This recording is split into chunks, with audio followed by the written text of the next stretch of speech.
உங்கள் நாடி அடங்குகின்ற வரைக்கும் இதை மறக்காத. சொல்றான் ஏன் படிக்கணும்னு 3 காரணத்தை சொல்றாங்க.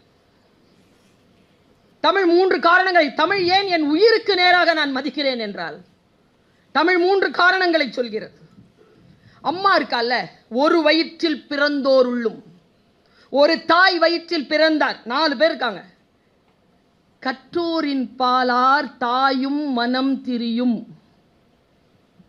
யார் படிச்சிருக்காளோ, யார் படிச்சிருக்கானோ அவன் மேல அப்படி மற்றவங்க மேல அப்படி ஒதுக்கிட்டு தாய் மனசும் அந்த பக்கம் இழுத்துருமா கல்வி.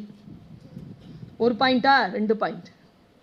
மன்னன் உட்கார்ந்துருக்கான், ஒரு பிரச்சனைக்காக எல்லாரும் பேசுறதுக்கு வராங்க, பிரச்சனைக்கு தீர்வு காணணும். மூத்தோன் வருக என்றொன்னாது யார் படித்திருக்கிறார்களோ அவர்களின் பால் அரசும் செல்லும். அம்மா மட்டுமில்ல, அரசும் படித்தவர்கள் பேச்சை கேட்கும். இதெல்லாம் ஒரு புறம். வீடு அரசு சொல்லிட்டானா, சமூகத்தை பத்தி சொல்றான் பாருங்க. மனசுல எழுதிட்டு போங்க குழந்தைகளே. நான் இந்த பிள்ளைகளை பார்க்கிறேன், பல பிள்ளைகள் முதல் தலைமுறைக்கான பிள்ளைகளாக இருக்கிறீர்கள். First generation. தமிழ் சொல்கிறது வேற்றுமை தெரிந்த நாள் பால் உள்ளும். வேற்றுமை தெரிந்த நாள் பால்னா என்னது? என்னது? மனு தர்மம். அந்தணன், வைசியன், சத்திரன், சூத்திரன். வேற்றுமை என்ன பேச்சுங்க அது? இங்கெல்லாம் பொம்பளைங்க எங்க தெரியுமா வரும்? சூத்திரன் கிட்டையும் வரல, அது கீழே. ஏன்னா நாங்கெல்லாம் பொம்பளைங்க. அது பார்ப்பன பெண்ணா இருந்தாலும் சூத்திரனுக்கு கீழே தான். ஏன்னா அவங்களாம் ஆம்பளைங்கல்ல. வேற்றுமை தெரிந்த நாள் பால் உள்ளும். என்ன வார்த்தை பாருங்க, கீழ்பால் ஒருவன் கற்கின் மேல் பால் ஒருவன் அவன் கண் படுமே. ஏய், கீழே இருக்கிற நீ படிச்சிடுறா, எவெல்லாம் பெரியவன் பெரியவன் சுத்தி இருக்கிறானோ அவன் எல்லாம் காலடிக்கு வந்துருவான்டா, படிச்சிடுறா. இப்படி சொல்கிறது தமிழ். கல்வி கற்பதற்கு என்னை முன்னிறுத்துகிறது. அது என் உயிர் இல்லாமல் எப்படி இருக்க முடியும்? நான் யோசிச்சு பாருங்க. எங்க அப்பா நான் சொல்லி இருக்கிறேன், யூடியூப்ல இருக்கு, பதிவாயிருக்கு. என்னுடைய தகப்பனார் 8ஆம் கிளாஸ் படிக்கும்போது வேலை போயிடுச்சுங்க எங்க அப்பாக்கு. எங்க அப்பா ஆடை வடிவமைப்பாளர். ஆடைனா டெய்லர் இல்லை, க்ளோத்திங் டிசைனர். இந்த கிளாத் எப்படி இருக்கணுமோ அந்த டிசைன் பண்றவர். பெரிய லாஸ் ஆயிடுச்சு, போயிட்டார். ஒரு இடத்துக்கு கூலி வேலைக்கு போயிட்டு இருந்தார். நான் 8ஆம் கிளாஸ் படிக்கிறேன். எங்க அப்பா வரார். நாங்கள் மொட்டை மாடியில் ஷீட் வீட்டில் இருக்கிறோம், சொந்த வீடு. கீழெல்லாம் வாடகை விட்டு எங்கள் அம்மா எங்களை வளர்த்துட்டு இருக்காங்க. வரார். சனிக்கிழமை ஆனால் 50 ரூபா கொண்டு வருவாருங்க அப்பா. அந்த 50 ரூபா தான் அடுத்த நாள் எங்களுக்கு கறி சாப்பாடு. அப்போ 1 கிலோ கறி 50 ரூபாய். நான் என்ன கறி சொல்கிறேன்னு எல்லாருக்கும் தெரியும். அப்பா வறுத்து கொடுப்பாங்க கறி. நாங்கள் அந்த கறி சாப்பிட்றதுக்காகவே சாட்டர்டே நைட் எல்லாம் அம்மா சுமாராக தான் சோறு சமைப்பாங்க. எங்கள் அப்பா அன்றைக்கி 50 ரூபாய் கொண்டு வரல. எங்கள் அம்மாவுக்கு அப்பாவுக்கும் சண்டை. எனக்கு நல்லா ஞாபகம் இருக்கு.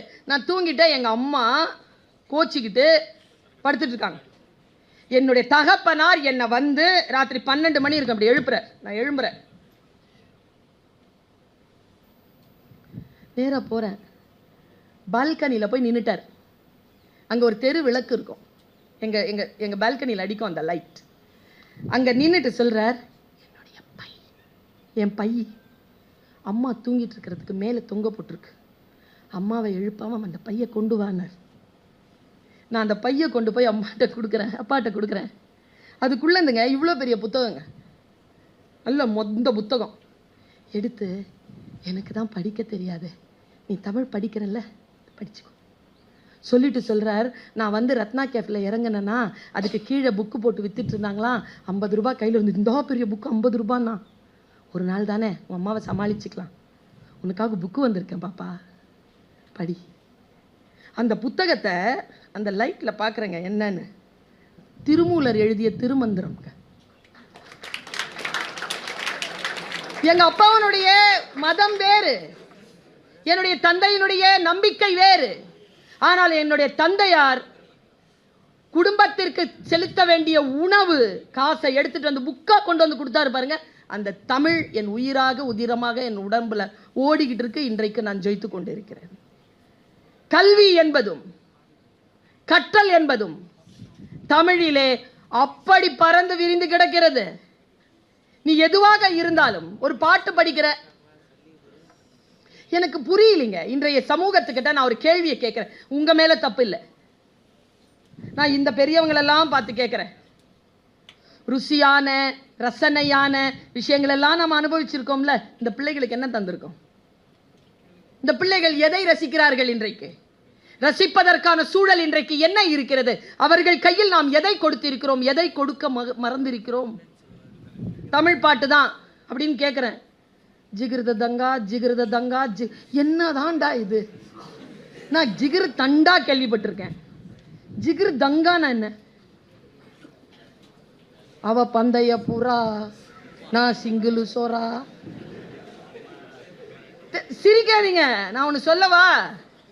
இப்படி சிரிச்சிட்டு போறதுக்கு இல்லை நம்ம வாழ்க்கை. யோசி, நீ யோசிக்காம யார் யோசிப்பா? நான் யோசிக்கிறேன்ல. எனக்கு தெரிந்து பொருள் புரிந்து வாசிப்பது என்பது மிக மிக முக்கியம். தமிழ் அதை நமக்கு சொல்கிறது. எதை வாசித்தாலும் எப்பொருள் யார் யார் வாய் கேட்பினும் அப்பொருள் மெய்ப்பொருள். சாபாஷ். அப்படின்னா என்ன அர்த்தங்க? எப்பொருள் யார்? நான் இப்படி சொல்லட்டுமா? உனக்கு விளங்குற மாதிரி பேசுறேன். ஒருத்தன் சாக்கடையில் விழுந்து புரண்டுகிட்டு இருக்கான், ஃபுல் தண்ணி.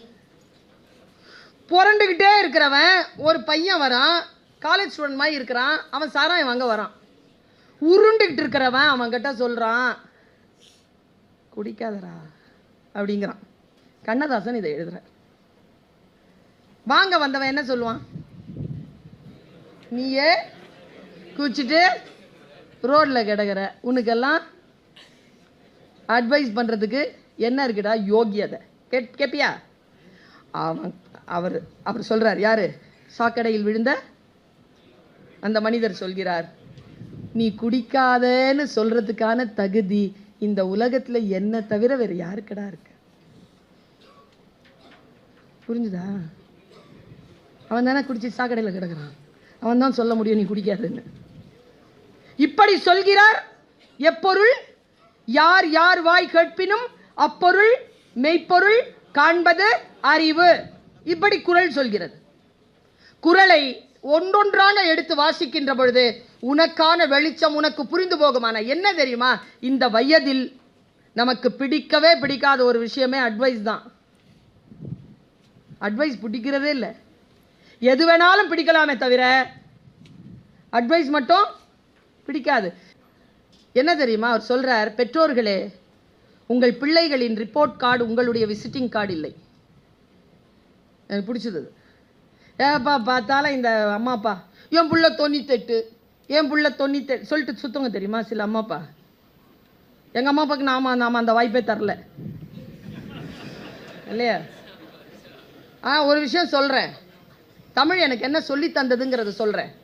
Your children's report card is not your visiting cards dear parents அப்படிங்கிறார். இன்னும் 2 மேட்டர் சொன்னார், அது எனக்கு ரொம்ப பிடிச்சது. குழந்தைகளை படுத்தவுடன் தூங்க பழக்குங்கள். இன்னைக்கு இருக்கா? யாருக்கிட்டையாவது இருக்கா? படுத்தவுடன் தூங்கி போறதுக்கு இந்த உதவி இல்லாமல் யாரும் தூங்குறது இல்லை. அடுத்தது சொல்றார், ரீல்ஸ் பார்க்காதீர்கள் என்று சொல்கிறார். நான் மொழி ஆசிரியை, லிங்குவிஸ்டிக்ஸ் தான் என்னுடைய எக்ஸ்பெர்டைசேஷன். அந்த ஒரு மொழியில இருக்கக்கூடிய ஆர்வத்தில் நான் சொல்லுகிறேன், யார் எதை சொன்னாலும் அந்த பொருளை முழுமையாக புரிந்து கொள்வதற்கான அந்த மொழி அறிவு உனக்கு இருக்கிறது என்றால் உன்னை யாராலும் ஏமாற்ற முடியாது. அந்த அறிவு உனக்கு வருகிறதா? நீர் ஆறும் கடல் உடுத்த நிலம் அடர்ந்த கெழில் ஒழுகும் சீராறும் வதனம் என திகழ் பரத கண்டமதில். புரியறதே இல்லை. சரி, ஒரு பையன், நான் திருச்சி போயிருந்தேன் ஃபாதர், இந்த மாதிரி ப்ரோக்ராம் முடிச்ச உடனே ஜனகணமன வாசிச்சாங்க. +2 பசங்களுக்கு மோட்டிவேஷன் முடிச்சிட்டேன். ஜனகணமன அதிநாயக ஜெயஹே அப்படின்னா பக்கத்தில் ஒருத்தன் இங்கே நல்லா தெரியுது, ஜனகணகணமன ஜனமன கணஹே ஜனமன கணமன கணஹே. தெளிவா பேசி பாடுறான், ஆனா இப்படிதான் பாடுறான். கடைசியால அப்படி முடிச்சிட்டான். நான் போனவன் அவன் கையை பிடிச்சிட்டேன். டேய் உனக்கு தெரியாது தானே? அவ என்ன சொன்னா தெரியுமா? மார்ச் மாசம் ஆயிடுச்சு மேடம், +2 முடிக்க போறேன், தொந்தரவு பண்ணாதீங்க மேடம், கையை விடுங்க மேடம். நான் என்ன சொல்றேன், அது வங்காள மொழி, அதுவே தெரிந்திருக்கணும் நமக்கு. ஆனால் நம் தாய்மொழி இல்லையா தமிழ். நல்லா பாரு, அந்த பாட்டுக்கான விளக்கத்தை பார்த்தா நான் சிலிர்த்துறோங்க எனக்கெல்லாம். நான் கண்ணா மூடிதான் அந்த பாட்டையே கேட்பேன். அப்படியே காட்சி வரும். ஆர்ப்பரிக்கின்ற நீரை ஆடையாக உடுத்தி இருக்கிறாள், ஆர்ப்பரிக்கின்ற நீர் நிறைந்த கடலை, நீர் ஆறும் கடல் உடுத்த நில மடந்தை. அவ ட்ரெஸ்ஸா போட்டிருக்கிறது கடலையாம். கடலைனா கடல் அல்ல. நேத்து வேற வேலண்டைன் டே ஃபாதர், ரொம்ப ஜாகிரதையா பிள்ளைங்க கிட்ட மொழி இல்ல, ஜாகிரதையா பயன்படுத்தணும். கடல் அன்னை அவளுடைய ஆடையை நில பெண் ஆடையாக உடுத்தி இருக்கிறார். நீர் ஆறும் கடல் உடுத்த நில மடந்தை, சீராரும் வதனம், சீர்பெற்ற முகமாக திகழ்வது பாரத கண்டம். அதில் தெக்கணமும் அதில் சிறந்த திராவிட நல் திருநாடு. இது தெற்கு பகுதியா, வச்சிருக்கிற போட்டு திராவிட நாடா. தக்க சிறு பிறை நுதலும் தரித்தனரும் திலகமுமே, அத்திலக வாசனை போல் அனைத்துலகும் இன்பமுற எத்தி செய்யும் புகழ் மணக்க இருந்த பெரும் தமிழனக்க. இவ்வளோ ரசிச்சு அந்த பாட்டை பாடம். நீராரும் கடந்த மடந்து அதனம் என திகழ்வத கண்டனிதில் சிரம் வியந்து வாழ்த்துதுமேன்னு பாடுறாங்க ஃபாதர்.